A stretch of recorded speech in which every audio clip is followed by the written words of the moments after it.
Okay, let's look at error messages.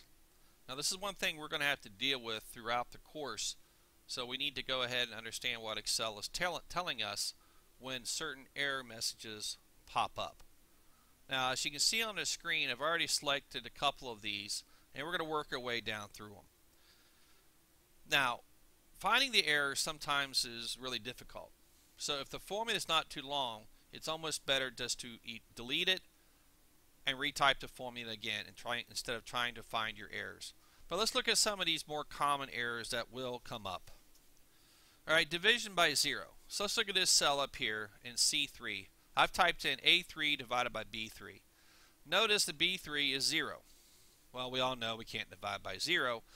But what happens a lot of times, you'll be referencing other cells that are formulas themselves, and then you get a division by 0 error. So you have to look at that.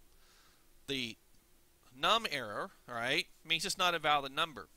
Most of the time it's a function or math operation that returns an invalid numeric value.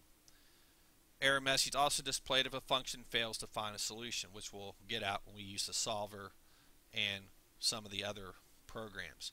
In this case here, I typed in arc cosine of A4. Alright, the domain of arc cosine is -1 to 1, so therefore it returned back a num error. Alright, name error. Okay, the next one down. Typically that means Excel cannot recognize the name of the function. Well, notice I typed in equals COS. I meant to type in cosine of something, but I forgot. I hit enter too quickly and it gives me the name error. The last error here we're going to look at is the value error, which means you try to add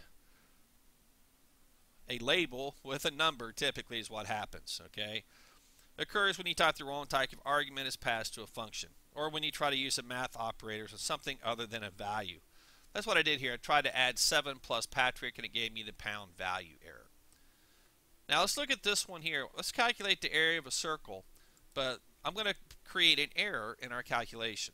Okay, so the area of a circle is pi r squared, so we're going to use the pi function times parentheses the radius, so I'm going to take our diameter divided by 2, and then we're going to square it. Now notice I on purpose left out the parentheses.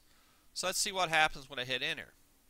Excel says, wait, there's an error, and it tries to correct it for us. Right? It says, did you mean to put the parentheses at the end? To accept the correction, click yes. Well, actually I didn't. I meant to place it after that first 2. So I'm going to click no. I understand. And then I'm going to go back in and edit my formula, put in the parentheses where it's supposed to be, hit enter, and everything's okay.